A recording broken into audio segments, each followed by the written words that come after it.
there, Jim, for you, is there any truth about 50 buying the studio or anything like that? I can't believe they still be asking you that.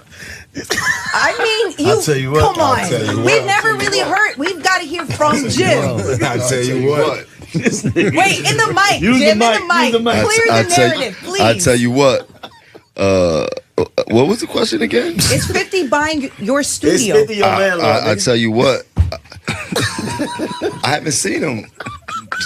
Tell him come get the rent if he needed. If he brought the building, I don't know what the going on now. Yeah. Shout out to everybody at the IFC. It's the intellectual factory of content. Beautiful facility that I've been building for the past year since my last birthday. Jim Jones just shut down one of the biggest rumors floating around hip-hop.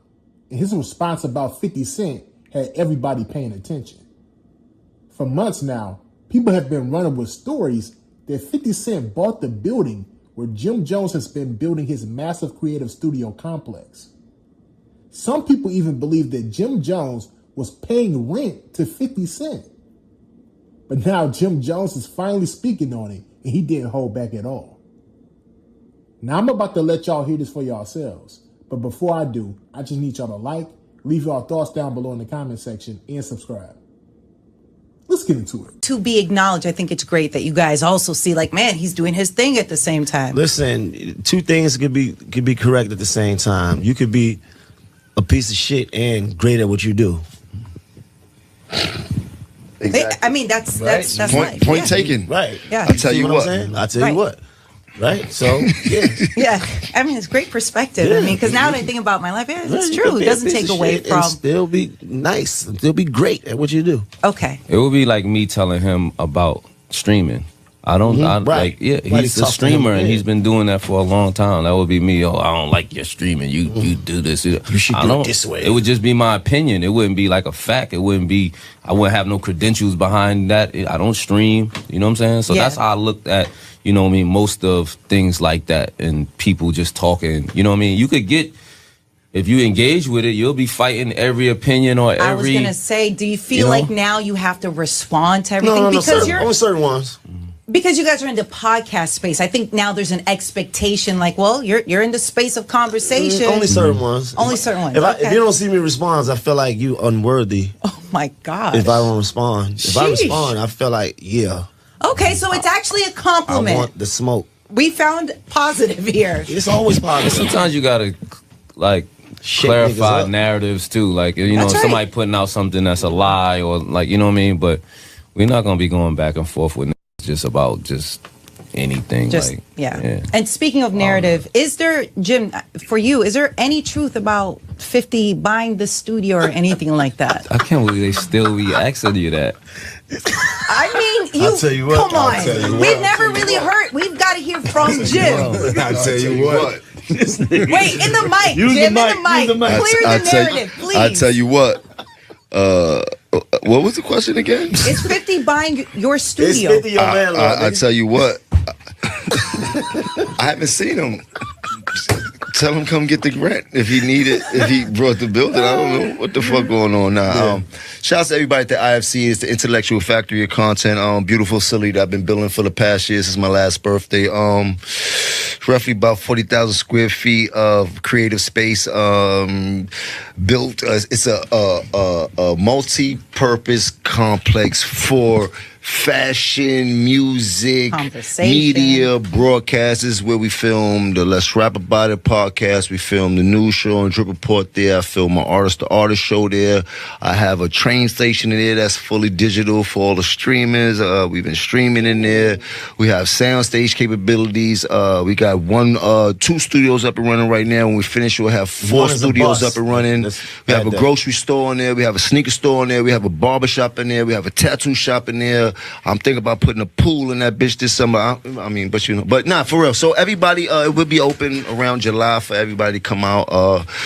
I'm excited. I've been working on it for a while. I've been trying to block out all the noise, keep my head down, stay focused, so I can get this done for the people. Because it's not about me. It's not a hangout. It's definitely a dope facility for all creatives and definitely for the kids. The daytime is for the kids to come and learn some of these trades that we making money off of, and that's cinematography, photography, engineering, set building, everything for these kids. Hopefully, I'll be hosting some kids for the summer youth program, which I'm excited about. Teach them about everything that we got going on. So it's a business. No, it's definitely there for the people. So that's why you haven't heard me going back and forth, because it's not about me with this one. It's not something personally that belongs to me. I know I'm doing something for a greater cause, so I can't worry about.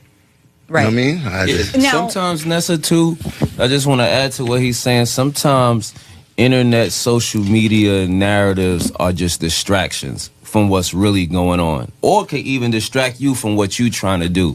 You know what I'm saying? So you gotta, you can't feed into what everybody says, especially when you got things that you're trying to accomplish. You hear all the things that he's trying to do at this space.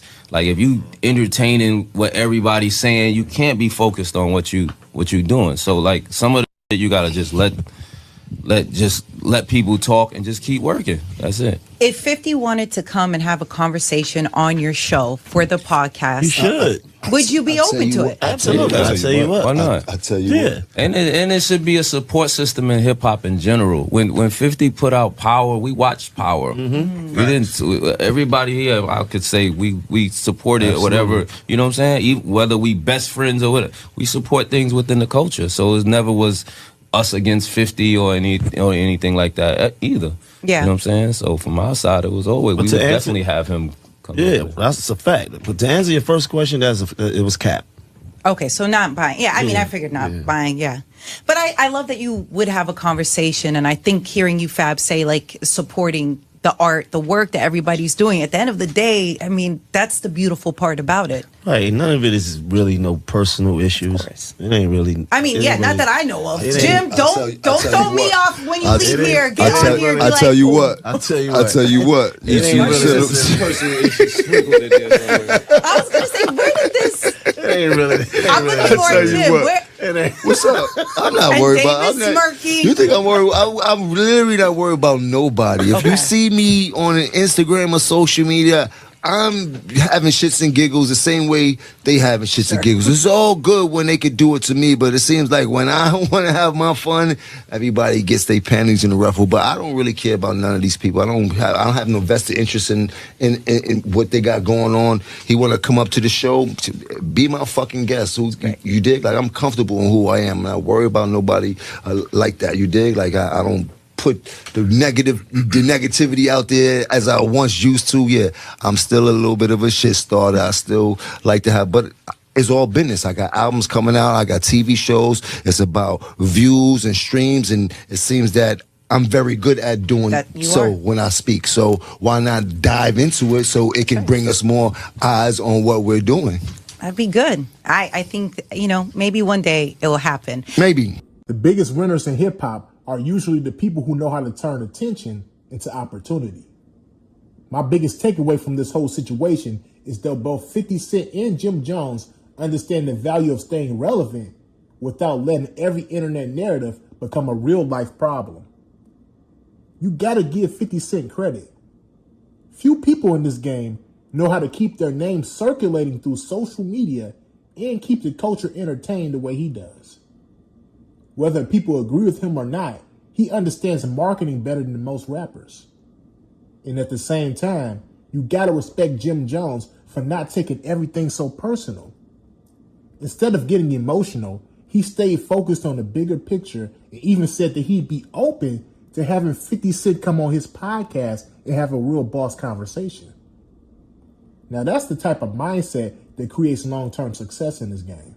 One business fact that people overlook is that ownership of production studios and content facilities like this one can create multiple streams of income through media production, streaming, advertising, events, and brand partnerships long after the initial investment is made.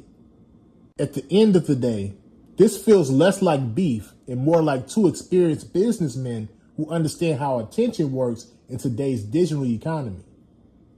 So let me ask y'all this.